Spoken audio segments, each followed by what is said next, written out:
Well, the swarms of California unemployed waiting to get their unemployment check are in for a big disappointment as over 1,500 staff exodus from California's EDD agency, the unemployment agency. This again highlights the danger of relying on the payout system that so many people are reliant on now. Hey everybody, it's Bull Boom Bear Bust. It's February 12th. It's Friday. Hope everyone's having a good week. And apologize about the background noise. I'm actually out of town right now doing this report. All right, but let's talk about this first story right here. California's struggle to get unemployment benefits to jobless workers and combat fraud has been hampered by an exodus of 1,590 staff and managers involved in the effort. Now, the department's undersecretary departed back in November, and even now, over 2 months later, the governor still has not yet appointed a replacement.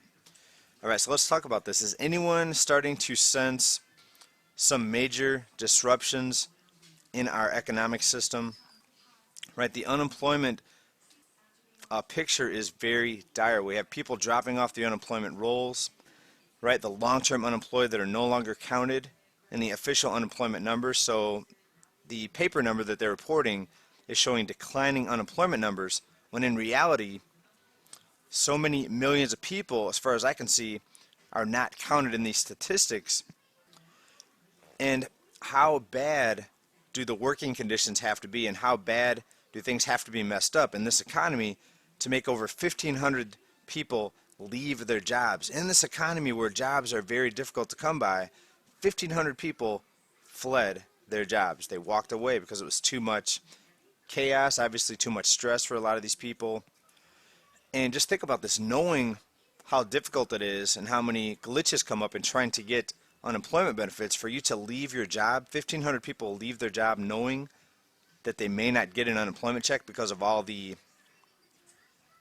glitches and chaos and all the fraud that's been happening. And here's an example of some of the failures of this unemployment payout.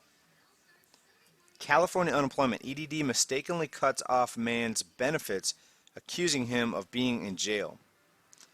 Right, we all remember that report a few months ago where it talked about tens of thousands of inmates got unemployment benefits. And now, because of the awareness of this, people that actually qualify for benefits are not getting their benefits, right? How crazy is this? Also, another article out of KTLA 5, stimulus checks, unemployment benefits. How is the pandemic going to affect your tax filings? Well, you're going to have to pay taxes on the unemployment benefits that you received. And in some states, according to this article here, you're going to have to pay taxes on the stimulus check payouts. Now, they're not taxed federally, but stimulus checks are going to be taxed in some states. Right? So more people that are probably barely skating by right now, some of them probably not getting by, a lot of these people are in for a big, big surprise with their next tax filing. Also, this article points out the new traders that emerged into the markets in 2020. All of the day traders, the get-rich-quick people, a lot of the ones that were in on the short squeezes, pushing the stock prices up of certain stocks. And with the massive unemployment that we saw in 2020, a lot of people did jump into the markets. Well, a lot of these new traders are going to be in for a rude awakening when they find out how much their taxes are going to be on those gains that they made. And it's no secret that a lot of people do not put away enough money to end up filing their taxes, and then they end up in a repayment plan with the IRS. Right? So think about all the millions of people behind on their bills, people that can't pay their rents, their mortgages. And now a lot of these people are going to be now on the repayment plan to the IRS. So just another form of debt and another payback plan and forgiveness that a lot of people, looks like, are going to be begging for this year in 2021. Well, even though most people are in debt and most people don't make enough to keep up with the cost of living and the rising prices, according to the Fed, there is no inflation. The Fed's Harker says inflation won't be posing a threat anytime soon.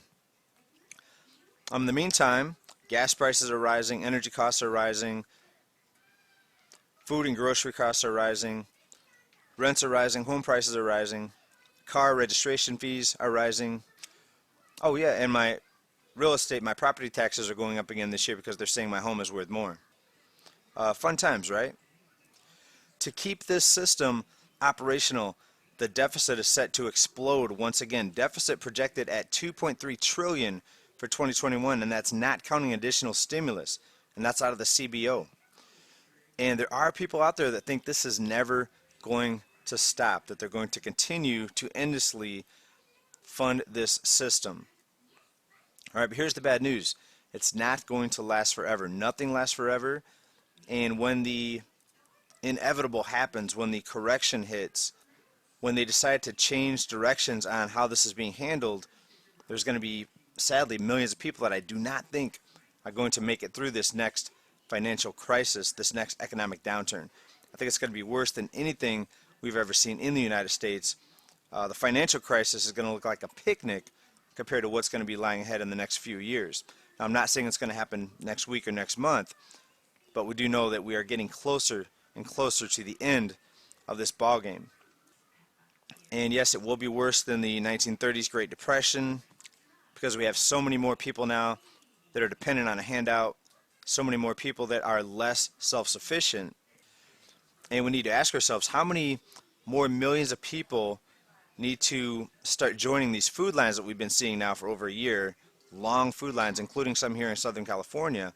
How many more millions of people are going to wait in these food lines before finally the food starts to dwindle, and finally there's so many people now dependent on handouts that the supply starts to dwindle, and eventually there'll be no more handouts, right? Well, you tell me, is there an endless food machine, kind of like they print money out of nothing? Are they printing food out of nothing, out of thin air? Or is there an infinite supply? Finally, another week of extraordinary jobless claims, worse than expected. Every week it's worse than expected. Isn't that shocking? How many weeks do we have to have a worse than expected number before it's no longer unexpected? Last week, ending February 6th, 793 new unemployment filings. Folks, this is not improving. Don't believe the fake numbers, the fake stories out there. We are headed into a world of hurt, and if you need to prepare, you do have some more time. I don't see this falling completely apart tomorrow, but we do know the time is drawing closer, and we all need to prepare, because I'm not sure if I'm going to make it through this. I hope most of us here on this channel are alert enough and prepared enough to make it through this, but we all need to start preparing very heavily, because I think just like this report here, every week it says it's going to be worse than expected. I don't think any one of us can imagine how bad it's going to get when this whole system finally falls apart. This economy is in big, big trouble, everybody. This country needs a miracle. It needs a maybe even a divine intervention to save everybody from what is coming. Thanks everybody for watching and support. Hope everybody stays well, stay prepared, stay safe. Thank you for watching this report. Bye for now.